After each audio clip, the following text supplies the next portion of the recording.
Hello everybody, welcome back to my channel. My name is Maureen O'Connor from Quilters Heaven in Northbrook, Illinois, and I am the Opinionated Quilter. Today's episode, number 32, is Christmas tree skirts and how to bind them. For those of you who are new here, please subscribe to my channel. New videos drop Monday mornings at 7 a.m. Central Time. You can also check me out on Instagram at Quilters Heaven Inc. Feel free to direct message me with any questions or comments you may have. Before we get to Christmas tree skirts, let's get to my opinion. Here in the shop, when we don't have customers, we make store samples. We wanted to feature this beautiful Painterly Petals fabric from Robert Kaufman, and we decided on this town square pattern from Fabric Cafe. It's from their Easy Peasy book. And as always, we make a sample block first. And when my staff member made this block, we measured it, and it measured the correct size 15 inches this way, but it was only 14.5 inches this way. And we quickly figured out what had happened. If you recall the opinion we did where we starched 5-inch squares and pressed them, and they shrunk quite a bit, only in one direction, or I should say more so in one direction than the other. We found that that's what happened to this. My staff member who made this is meticulous. She does not miscut. And when I measured this square, it was 8.5 one way and 9 the other. It was supposed to be a 9-inch square. So we realized that she had not pressed this fabric before she cut the strips. It came off the bolt so flat it didn't look like it needed a press. This is a reminder that you want to press and do anything that's going to alter the size of the fabric before you cut it. Had she pressed this with a high heat, it would have shrunk before she cut it. So as a reminder, when you are about to cut fabric, make sure you have done anything to it that you're going to do later, such as press with high heat or starch. Do it before you cut. I hope this saves you from missized blocks in your future. Let's get to the episode. It's tree skirt time. Time to make them for yourself or make them for gifts. There's plenty of great Christmas tree skirt patterns out there, and you can also make up your own.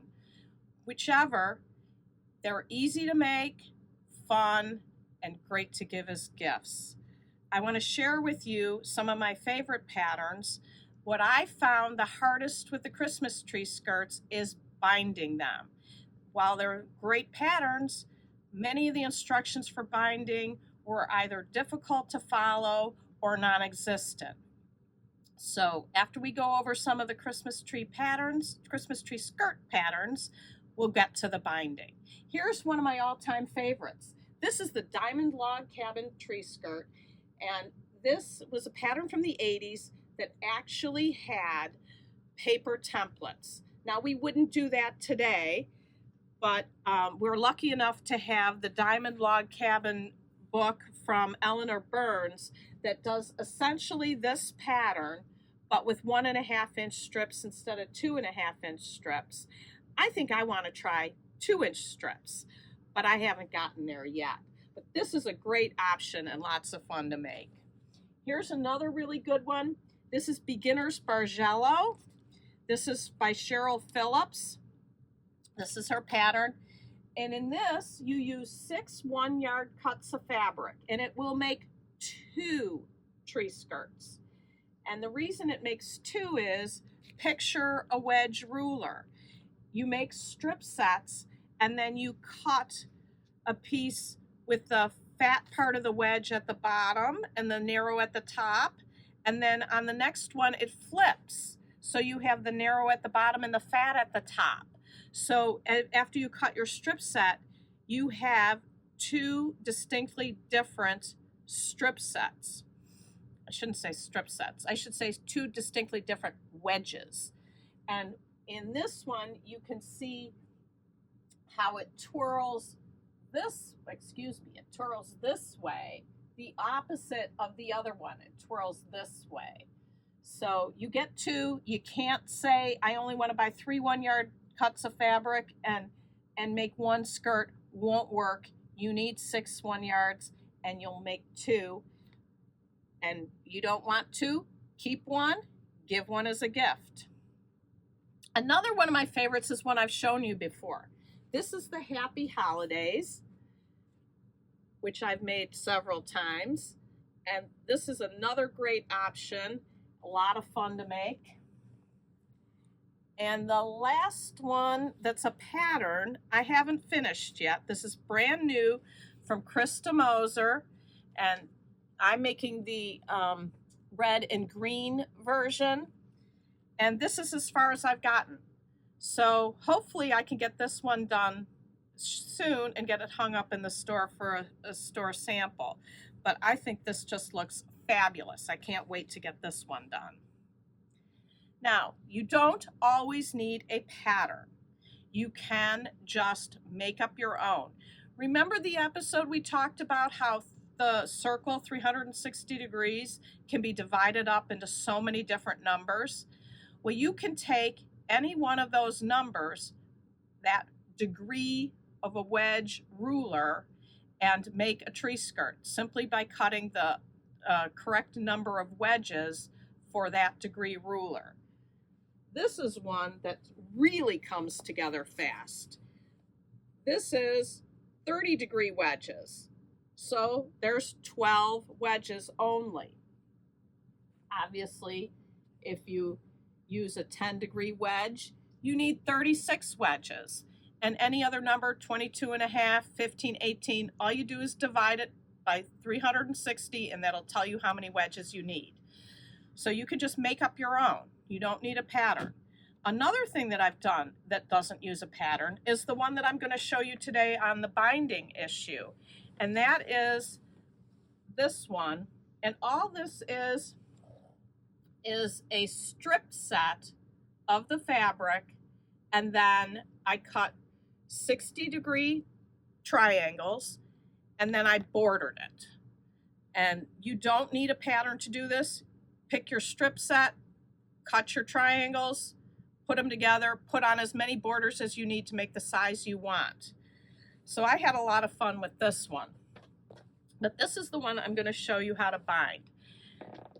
And if we stop for 1 second, we'll bring the whiteboard in so I can talk about the binding. Now your tree skirt is pieced and it's quilted, and you need to turn it into a Christmas tree skirt. So the first thing you need to do is draw your center circle. I use a machine quilting ruler for my circle, but you can use a small plate, you can use a bowl, you can use a CD if you can find one today.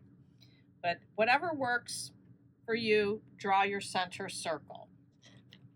Then you're going to have to determine how much binding you need. So you're going to measure from the edge of your center circle down to the outside of the tree skirt and around and back up to the center circle.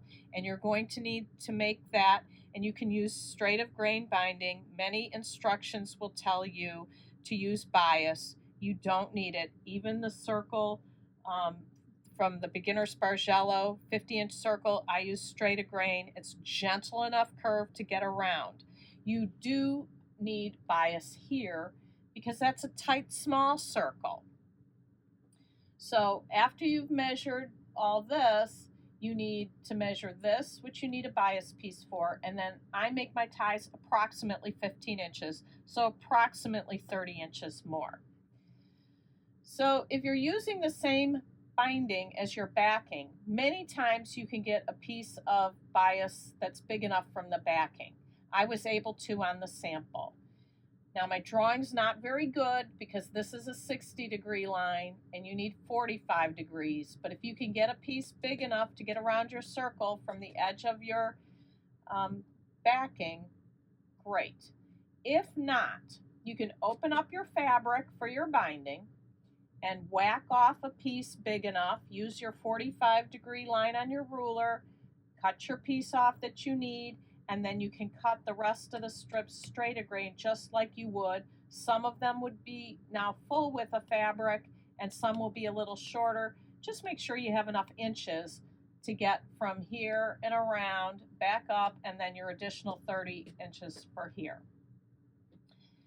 Once you make your binding, as you would in the traditional way, go ahead and bind however you bind, from the center around and back up and stop. Then you need to attach 2 pieces of straight-a-grain to your piece of bias, and that will be for the center. Take your center and match the center piece of the bias to directly across from where this cut is, so about here, and then you can pin around and see where you're going to start sewing.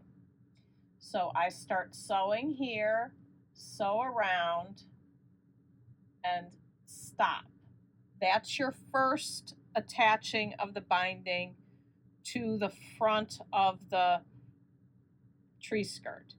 Then you fold over that to the back. You can hand stitch or machine stitch, however you like to do it.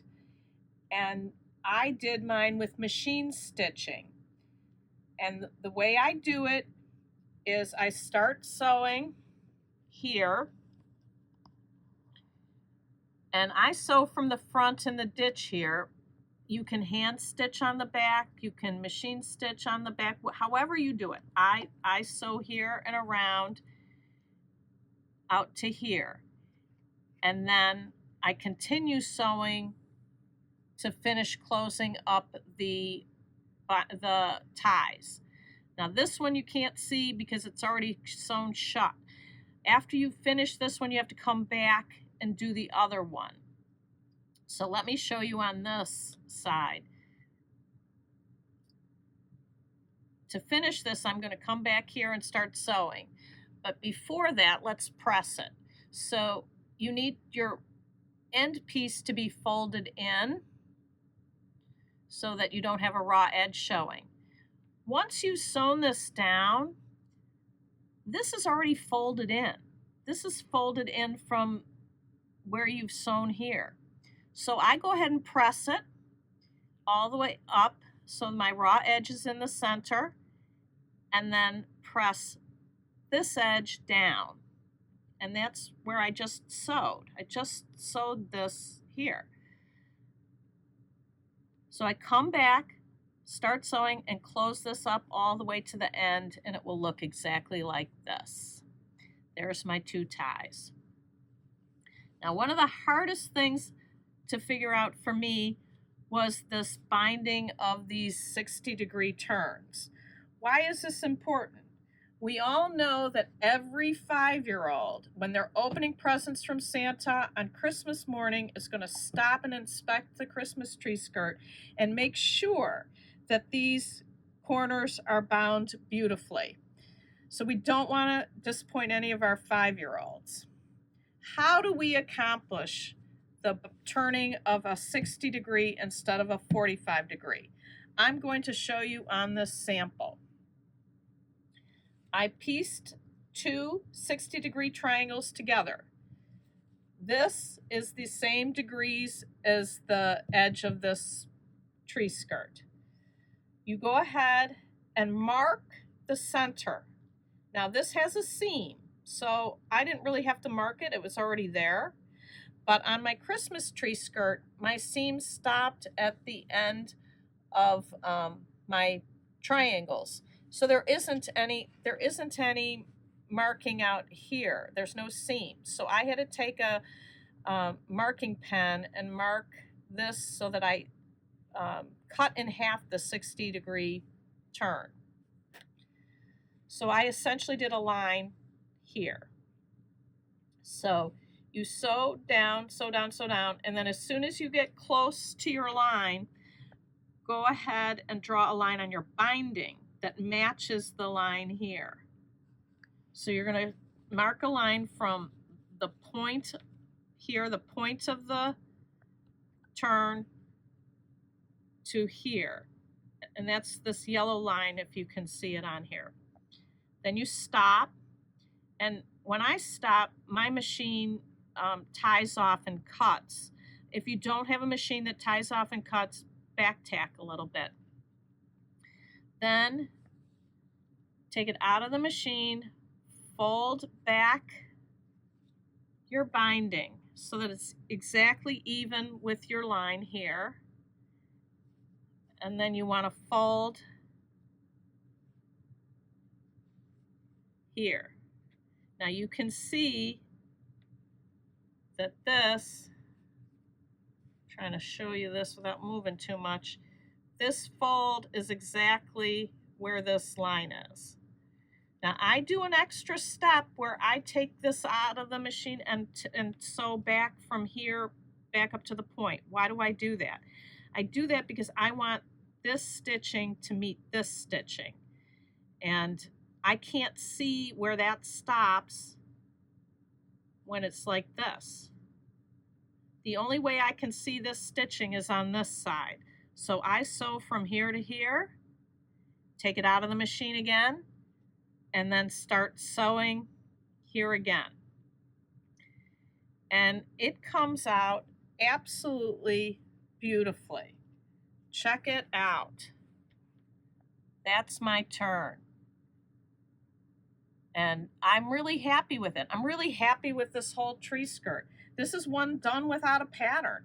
The strip set was silver, the blue snowflakes, the silver, cut the diamonds, cut the triangles, 6 of them, sewed them together, added 2 borders, quilted this all in the domestic machine, was able to add a decorative stitch. Really happy to always find a way to use those decorative stitches. And I hope you will all too. This is my episode on Christmas tree skirts and binding. If you found value in this episode, please like, share, and subscribe. And until next time, happy sewing.